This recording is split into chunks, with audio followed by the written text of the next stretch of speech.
अपने सबके हम अरुण कुमार गौतम प्रणाम करी थी।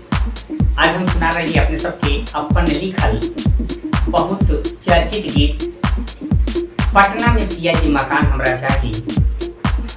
चूँकि पटना में रहे वाला सब औरत लोग के इच्छा हो कि अपना मकान हो, तो सुनती हमारी लिखल गीत और बताती कि गीत हमें कैसा लगे।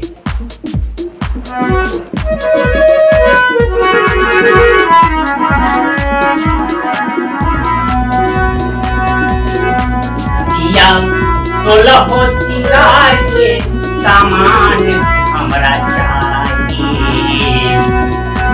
पिया 16 सिंगार के सामान हमरा चाहिए। अब पटना में पिया जी मकान हमरा चाहिए। पटना में पिया जी मकान हमरा चाहिए। पिया 16 सिंगार के सामान हमरा चाहिए। पिया 16 सिंगार के सामान हमरा चाहिए। पटना में पिया जी मकान हमरा चाहिए। पटना में पिया जी मकान हमरा चाहिए।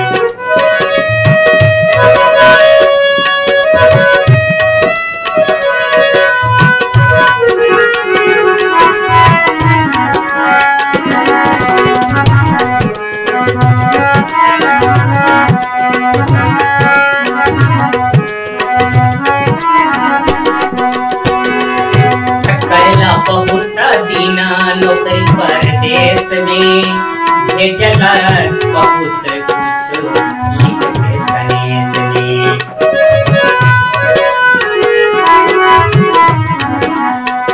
कैला बहुत दिना नौकरी परदेश में भेजला बहुत कुछ लिख के सनेश में।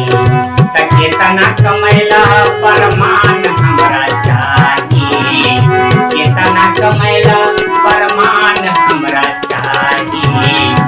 पटना में पिया जी मकान हमरा चाहिए। पटना में पिया जी मकान हमरा चाहिए।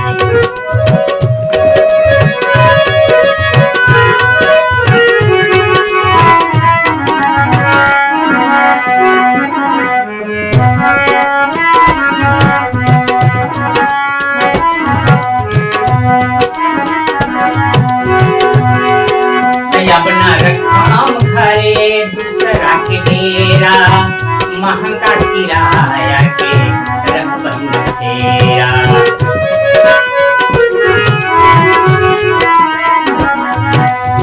अपना रखाम घरे दूसरा के डेरा महंगा किराया के रहबन तेरा। घरवे के आगे दालान हमरा चाहिए। घरवे के आगे दालान हमरा चाहिए। पटना में पिया जी मकान हमरा चाहिए। पटना में पिया जी मकान हमरा चाहिए।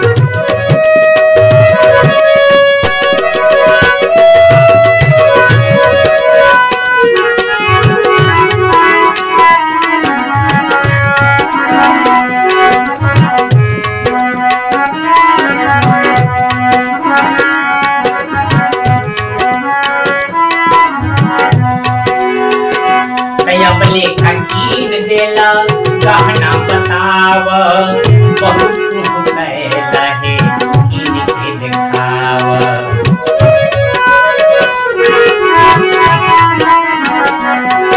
अबले कीन देला गहना बताव बहुत कुछ कैला है कीन के दिखाव। तो सोना के सिकरिया बिहान हमरा चाहिए।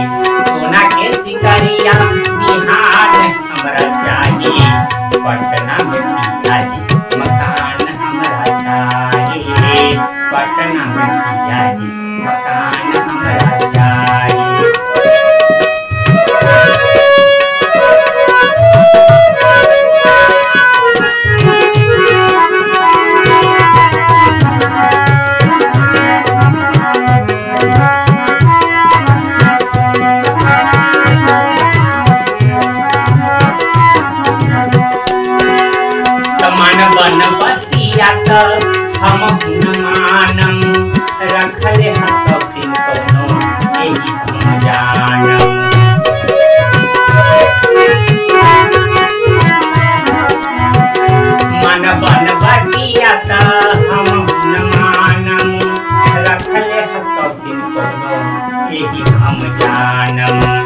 धर्म पत्नी के हक और सम्मान हमरा चाहिए।